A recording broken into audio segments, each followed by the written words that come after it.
अच्छा, शहबाज शरीफ साहब ने कहा है कि मुबारक हो, हमने एचईसी का बजट कम नहीं किया बल्कि शायद थोड़ा सा बढ़ा दिया है, क्योंकि सब कह रहे थे कि एचईसी का बजट शायद कम होने जा रहा है। आप हमेशा से कुछ ज़्यादा फ़ैन नहीं रहे एचईसी के। अच्छा, मैं ना दो चीज़ें हैं। एक तो इसमें ये है कि एचईसी जो है ना, ये भी मुस्लिम लीग नवाज़ की मेहरबानी है। जब 18वीं तरमीम आई थी तो उसके बाद एक दफ़ा तो गिलानी साहब की हुकूमत थी, उन्होंने ये फ़ैसला कर लिया था कि जी एचईसी को ख़त्म कर दिया जाएगा। मुस्लिम लीग नवाज़ ने बहुत शदीद एहतजाज किया कि जी ये तो मुल्क दुश्मन, अवाम दुश्मन। फिर आपको बताइए मीडिया शीडिया भी बड़ी मोहब्बत करता है मुस्लिम लीग नवाज़ के साथ, तो वो भी सारे इस कोरस यार तुक नहीं। उसकी वजह ये हायर एजुकेशन अब एक प्रोविंशियल सब्जेक्ट है। वफाकी हुकूमत के पास सिर्फ 2 या 3 पब्लिक सेक्टर यूनिवर्सिटीज़ हैं, मतलब नस्ट को अगर आप ऐड कर लें तो वो तीसरी बन जाती है, वरना कायद-ए-आज़म यूनिवर्सिटी और अल्लामा इकबाल ओपन यूनिवर्सिटी, ये 2 वाहिद यूनिवर्सिटियाँ हैं जो फेडरल गवर्नमेंट। उसके लिए आपने एक हाथी पाल के रखा हुआ है जिसका नाम एचईसी है। मतलब एचईसी का इस वक्त 2 यूनिवर्सिटियों का, मतलब अगर देखा जाए तो एचईसी 2 यूनिवर्सिटियों को चलाने के लिए इस्तेमाल हो रहा है, क्योंकि नास्ट का अपना बजट है वो आर्मी के सोर्सेज से आता है। ये जो 2 यूनिवर्सिटियां हैं इनके लिए एचईसी को अब आपने 62 अरब के 65 अरब रुपए देने शुरू कर दिए हैं। अच्छा, 65 अरब का मतलब ये कि एक यूनिवर्सिटी आपको 32 अरब रुपए में पड़ रही है। यहाँ पर जो मतलब गवर्नमेंट कॉलेज यूनिवर्सिटी लाहौर जैसी और यूईटी लाहौर जैसी और पंजाब यूनिवर्सिटी जैसी यूनिवर्सिटियां हैं जो एक्चुअली को मीनिंगफुली चीज़ें प्रोड्यूस कर रही हैं, उसका बजट इसका फ्रैक्शन भी नहीं है। मतलब या तो हो कि कायद-ए-आज़म यूनिवर्सिटी को कटिंग एज रिसर्च हमें दे रही हो, उसने कोई फ्यूजन रिएक्टर बना दिए हो, हमें कोई पार्टिकल एक्सेलरेटर बना दिए हों, वो ऐसा तो नहीं होगा। कुछ जाहिर सी बात है वहाँ पे वो बलोच स्टूडेंट और पश्तून स्टूडेंट और पंजाबी स्टूडेंट लड़ाई ही कर रहे होते हैं। This is the only reason Quaid-e-Azam university is ever in news for. ठीक है, अल्लामा इकबाल ओपन यूनिवर्सिटी तो वैसे ही, मतलब मुझे आज तक समझ नहीं आई कि वो उसका तरीक़ा वारदात के, एक वर्चुअल यूनिवर्सिटी भी है बाय द वे, सॉरी तीन हो गई। तो वो मतलब एचईसी की ज़रूरत है ही नहीं। पहली चीज़ तो ये है कि मतलब आपकी 3 यूनिवर्सिटियां हैं, महकमा तालीम का एक छोटा सा डेस्क जो है जहाँ पर कोई एक सेक्शन अफसर हो, 2-4 उसके नीचे के लोग हों, वो इनके सारे मामलात को डील कर सकते हैं यार। सिविल सेक्रेटेरिएट पंजाब जो है वो को 45-50 यूनिवर्सिटियाँ हैं, एक जॉइंट सेक्रेटरी उसको डील करता है। ठीक है, मतलब इससे ज़्यादा ही हैं शायद सरकारी यूनिवर्सिटियाँ पंजाब में। ठीक है, मुझे और प्राइवेट, अगर आप प्राइवेट को भी ऐड कर लें बीच में तो पंजाब तो फिर कई 100 पे पहुंच जाता है। इस्लामाबाद के अंदर चार्टर्ड यूनिवर्सिटियाँ जो प्राइवेट हैं वो भी 2-3 ही होंगी, इससे ज़्यादा क्या होनी है, इतना सा इस्लामाबाद है। और अब तो वो बेसिकली वो फाटा वाला एलिमेंट भी ख़त्म हो गया, बिकॉज फाटा जो है वो अब केपी के अंदर है डायरेक्टली। पहले भी फाटा में माशाल्लाह कोई यूनिवर्सिटी नहीं थी अल्लाह के फजल से, लेकिन इन केस आप उसको भी मतलब कह देंगे कभी हम बनाते, कभी हम ये करते। तो मैं तो नहीं समझ सका था आज तक, तब भी नहीं समझ सका था, मैं अब भी नहीं समझ सका कि ये अगर आपने हायर एजुकेशन को डिवॉल्व कर दिया है, ये बेसिकली सूबों का मामला है, तो फिर वो जो ऊपर आपने जिन और हाथी पाल के रखा हुआ है उसकी वजह बड़ी सीधी सी बात है, बाबुओं की नौकरियां लगी हुई हैं। आप उस वक्त पीएमएलएन के लिए बड़ी स्लोगनरिंग थी, शहबाज शरीफ साहब अभी भी वही कर रहे हैं कि मतलब हम देखें हायर एजुकेशन के साथ कमिटेड हैं, ये वो। आप हायर एजुकेशन के साथ कमिटेड नहीं हैं, आप इन ऑल फेयरनेस सिर्फ और सिर्फ पॉलिटिकल पॉइंट स्कोरिंग के साथ और अपने वो जिसको कहते हैं ना इमेज बिल्डिंग के साथ कमिटेड है इस मामले में। एक तो ये चीज़ हो गई। दूसरा, हायर एजुकेशन के बारे में मैं तो बहुत मतलब कन्विंस्ड हूँ इस चीज़ के ऊपर कि गवर्नमेंट को इस वक्त जो पाकिस्तान के हालात हैं, हायर एजुकेशन पे स्पेंड करना ही नहीं चाहिए। ठीक, यहाँ पर यार आपकी प्राइमरी एजुकेशन का लेवल देखें, क्वालिटी देखें, टीचर्स का लेवल देखें, क्वालिटी देखें, आप सेकेंडरी का लेवल देखें, उसकी क्वालिटी देखें। आपके मुल्क में अभी भी 1/3 आबादी जो है वो अपना नाम नहीं लिख सकती।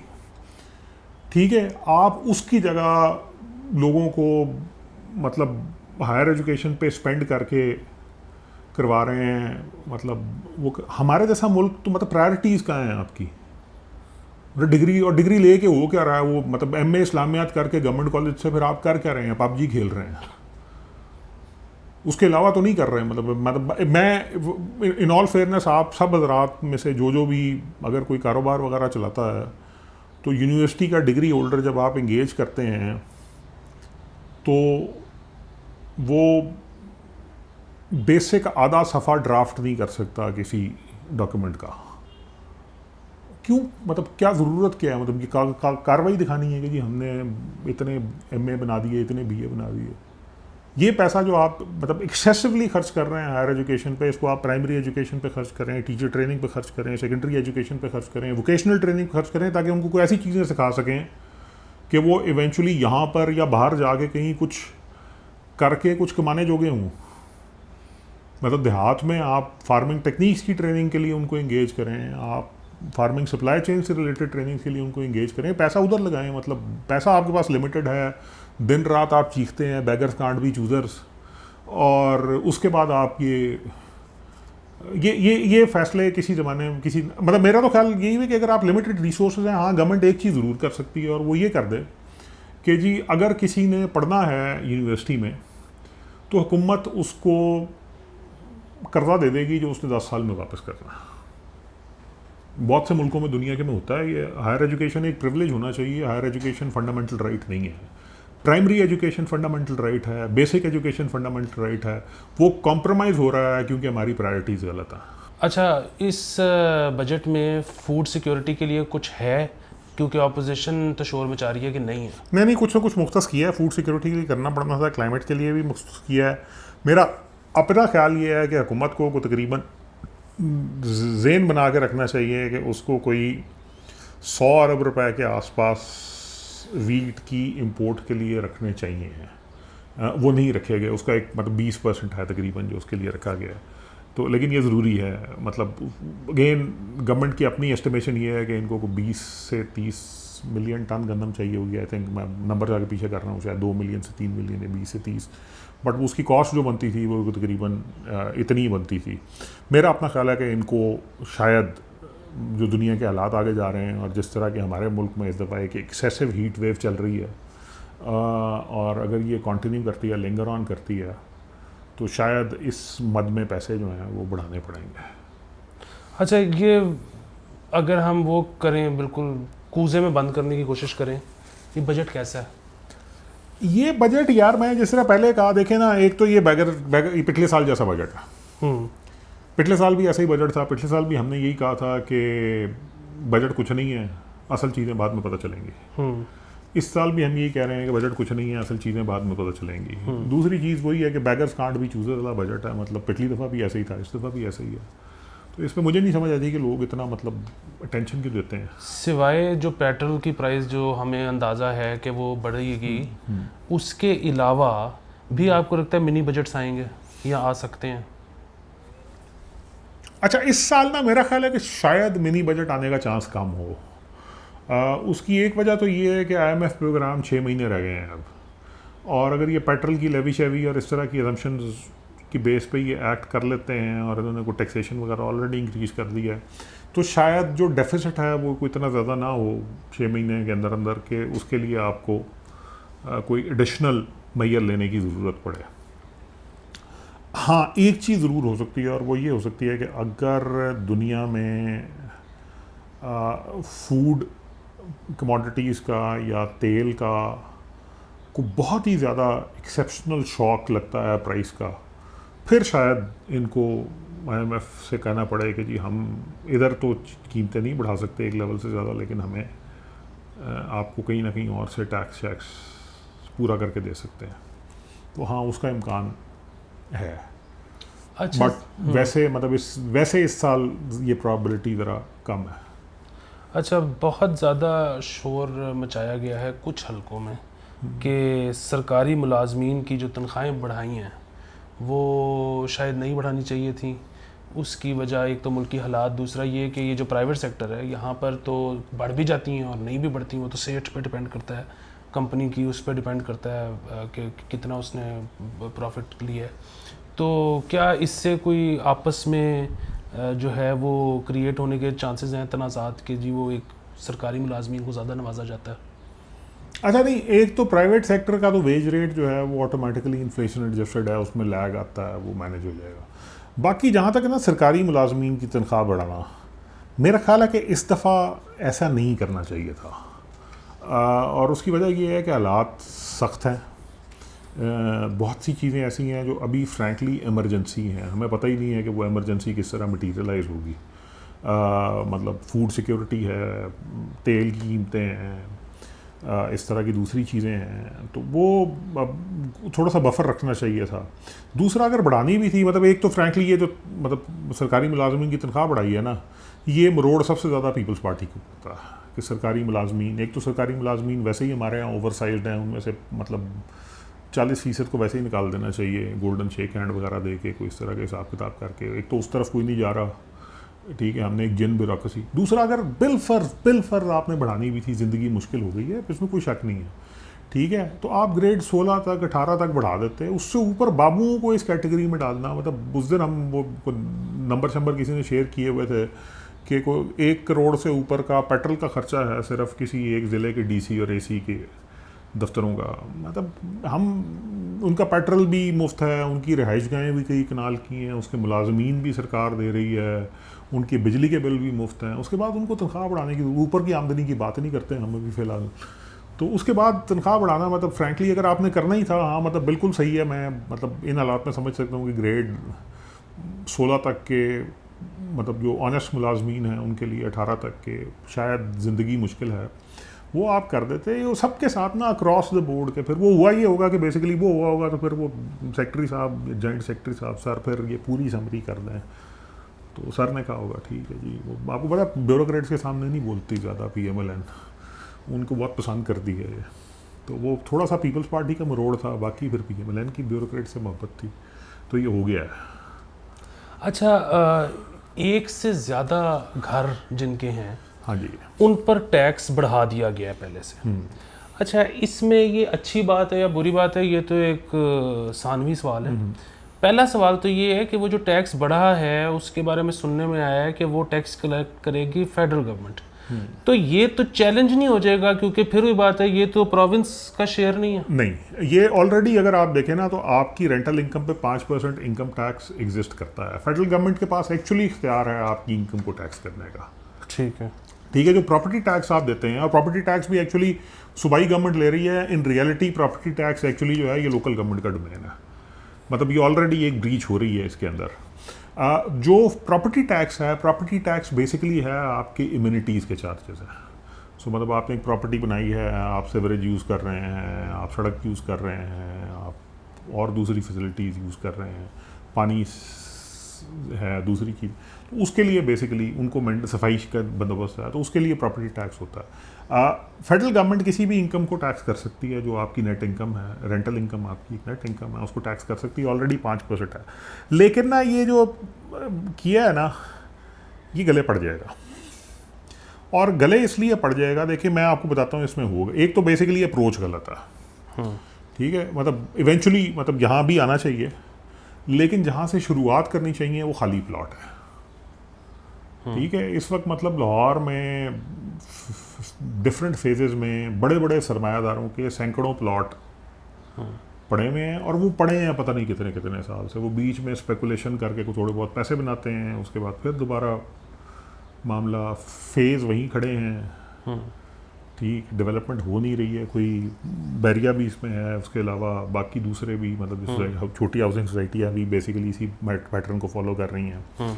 अच्छा, अब लेकिन होता ये है कि क्योंकि आप इस ट्रेंड को चेक नहीं कर रहे, तो आपका कैपिटल एक्चुअली डंप होता जा रहा है डेड रियल एस्टेट में। मतलब लाहौर शहर में यार कितनी हाउसिंग की डिमांड हो जाएगी, मतलब आप सारा पाकिस्तान भी लाहौर ला के बिठा दें, ठीक है, तो किसी ना किसी टाइम पे तो ये सिलसिला रुकना है।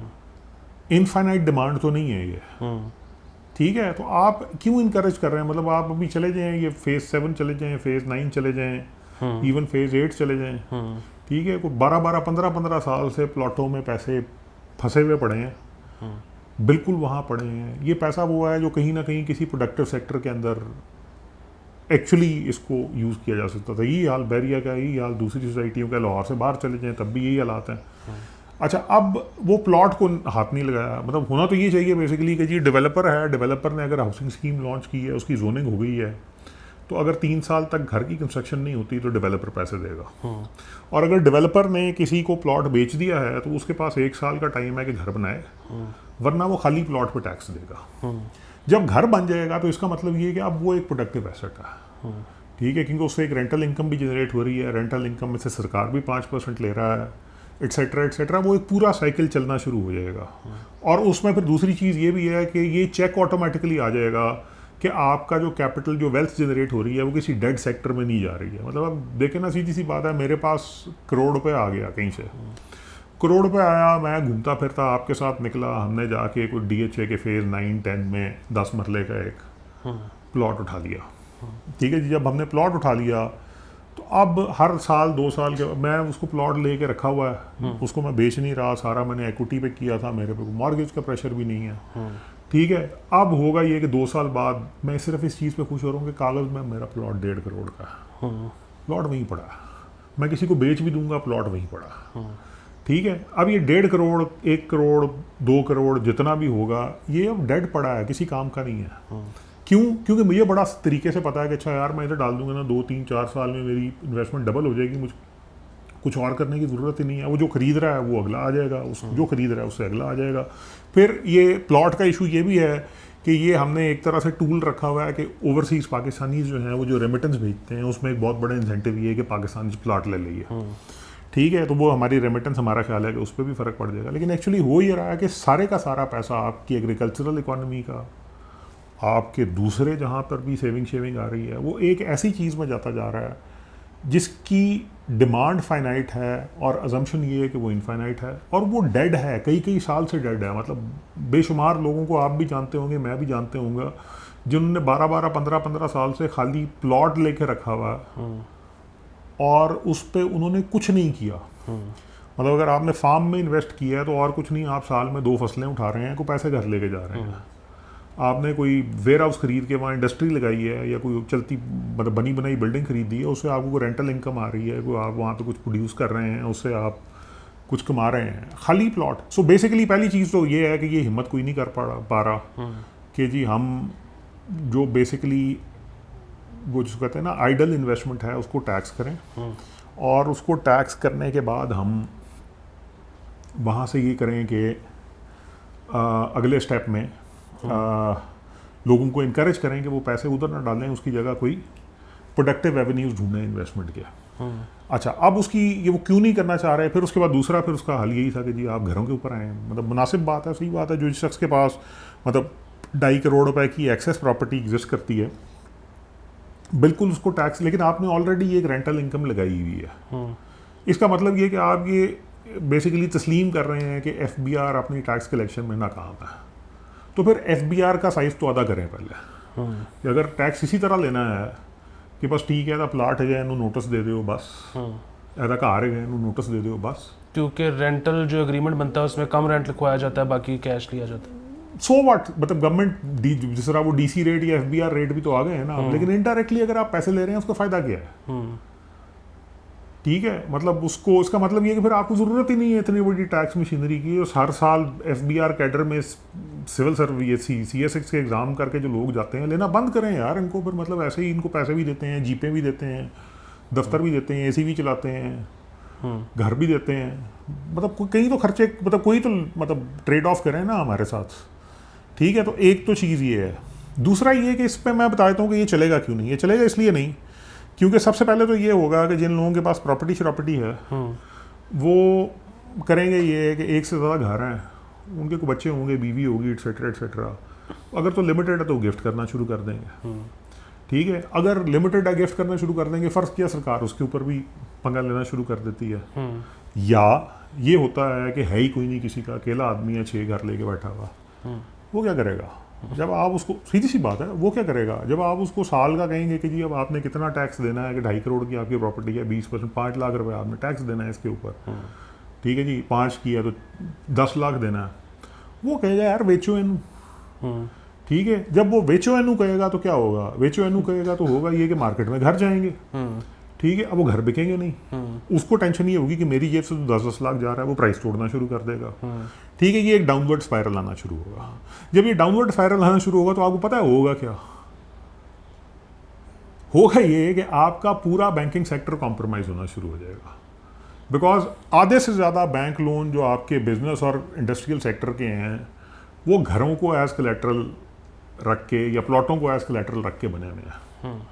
ठीक है। जिस दिन ये बैंकिंग सेक्टर पे ये स्पायरलिंग इफेक्ट आएगा उस दिन गवर्नमेंट को समझ आएगी कि वो गलती हो गई है। पता नहीं कौन बाबू था जिसने ये चीज़ सोची थी, कोई एडवाइज़र या बाबू जो भी था, मतलब मैं नोट किया कि बड़े बड़े कमाल लोग हैं, कमाल आइडिया देते हैं, लेकिन किसी ने ये नहीं सोचा है कि ये एक्चुअली आप एक पूरा एसेट क्लास डिस्ट्रक्ट करने का तरीका है। और एक्चुअली अगर आप प्लॉट पे भी करते हैं ना तो होना यही था जो मैं बात कर रहा हूँ कि आपने मतलब इनडायरेक्ट अप्रोच पकड़ी है, सीधा नहीं छेड़ा, हिम्मत नहीं है क्योंकि आप में, लेकिन जहाँ से आपने पकड़ी है जाना उधर ही है। और होगा ये इवेंचुअली कि मतलब चीज़ें बिगड़ते बिगड़ते या तो ये इम्प्लीमेंट ही नहीं हो सकेगा हमारे अकाउंट, वो मतलब 10,000 रास्ते हैं। अगर आपने इसको एक्चुअली इम्प्लीमेंट करने की कोशिश की तो फिर पटाखा बजेगा, और जब आपको एहसास होगा ना कि पटाखा बजने वाला है उस वक्त आप कर कुछ नहीं सकेंगे। और होगा ये कि इस मुल्क में जो बेसिकली वेल्थ स्टोरेज की सबसे बड़ी एसेट क्लास है वो यूं करके वाइप आउट होगी, और आपके साथ वही होगा जो 2008 के फाइनेंशियल क्राइसिस में अमेरिका के साथ हुआ था।